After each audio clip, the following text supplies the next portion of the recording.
contre, le fait de ne pas se faire vacciner peut avoir des conséquences évidemment très graves. Merci à tous les deux d'avoir été ce soir sur le plateau de BFM Soir. Un rendez-vous dans quelques instants. Sébastien Lecornu, le ministre de l'Outre-mer, sera mon invité. Ce sera en direct et ce sera à 23h15. En attendant, les obsèques ce vendredi, les hommages au père Olivier Maire, tué lundi, se multiplient. Aujourd'hui, les paroissiens se sont rassemblés à la cathédrale de Luçon, sur place pour BFM TV.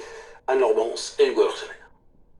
Les hommages se multiplient au sein de la communauté catholique en mémoire du père Olivier Maire, tué au sein de sa communauté des Montfortins à Saint-Laurent-sur-Sèvre.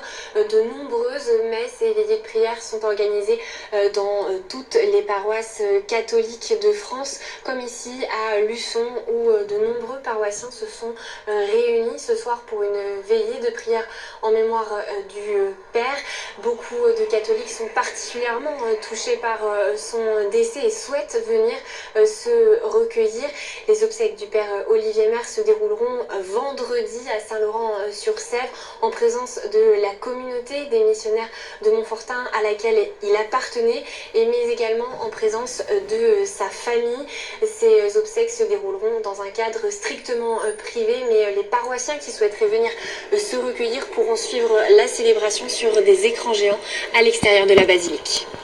L'actualité météo, 2 départements en vigilance orange canicule, la Drôme et les Alpes de Haute-Provence, où la barre des 40 degrés pourrait être franchie demain. Un épisode intense, certes, mais plutôt bref. Les explications sont dans la rue. 48,8, c'est la température relevée cet après-midi à Syracuse, en Sicile. Et c'est un record à l'échelle italienne, un record probablement également à l'échelle européenne. On a relevé aujourd'hui également, ce mercredi après-midi, 49 degrés en Tunisie.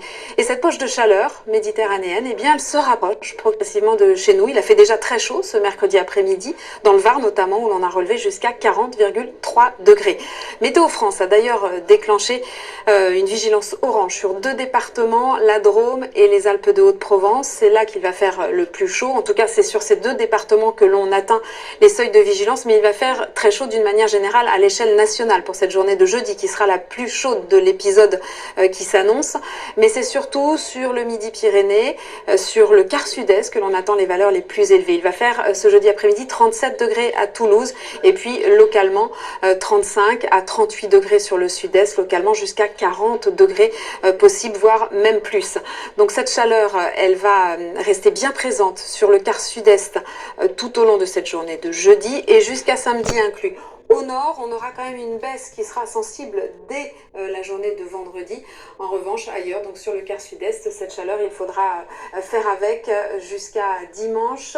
Dimanche, les températures vont baisser. Il va falloir surveiller également la nuit prochaine, c'est ce mercure qui va rester très élevé. On attend ce jeudi matin jusqu'à 23 degrés encore du côté de Marseille, 22 degrés à Nice. Et puis, il faut quand même en profiter de cette chaleur, même si elle va être difficilement supportable par endroits, puisque à partir de la semaine prochaine, les températures vont baisser progressivement, si bien que mercredi, on pourrait même déjà se retrouver très légèrement en dessous des normales de saison. On prend à présent la direction de l'Algérie. Le nord du pays est en proie à de gigantesques feux de forêt. Bonsoir Faisal Metaoui, vous êtes notre correspondant à Alger. Le bilan de ces incendies est déjà très lourd, alors que les pompiers luttent toujours contre les flammes. Absolument, vous avez parlé de canicule et des températures. La canicule est présente en Algérie depuis 3 jours, elle se poursuivra jusqu'au 15 août.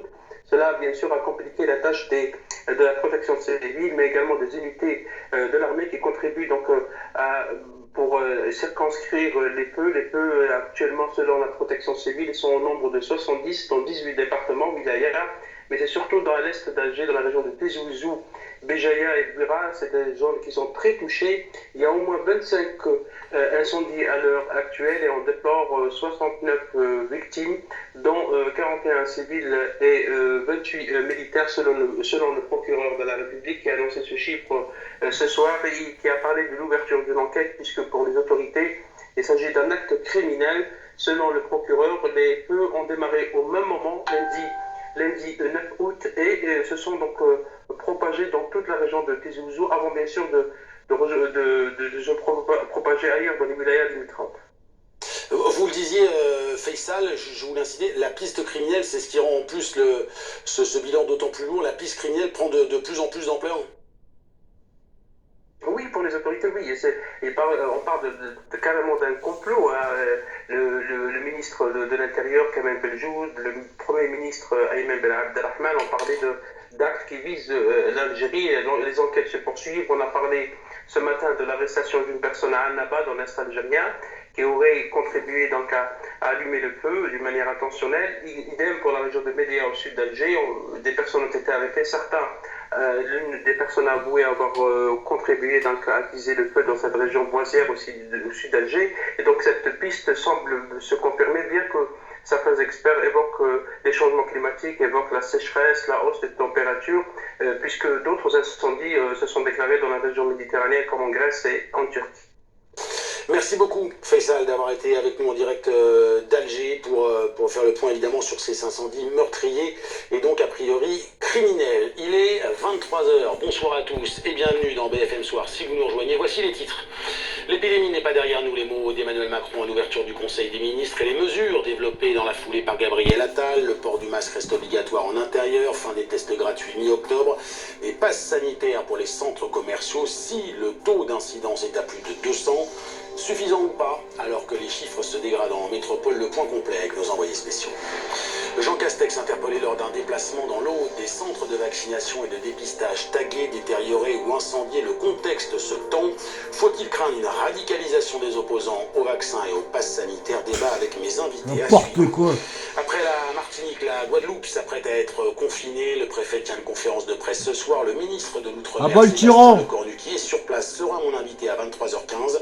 Le taux d'incidence atteint des niveaux records dans les deux îles. 65 morts, c'est le bilan des incendies en Algérie. Le nord du pays et la région de Kabylie sont en proie à de gigantesques feux de forêt. Parmi les victimes, 28 militaires qui tentaient d'évacuer des civils. La piste criminelle est largement privilégiée.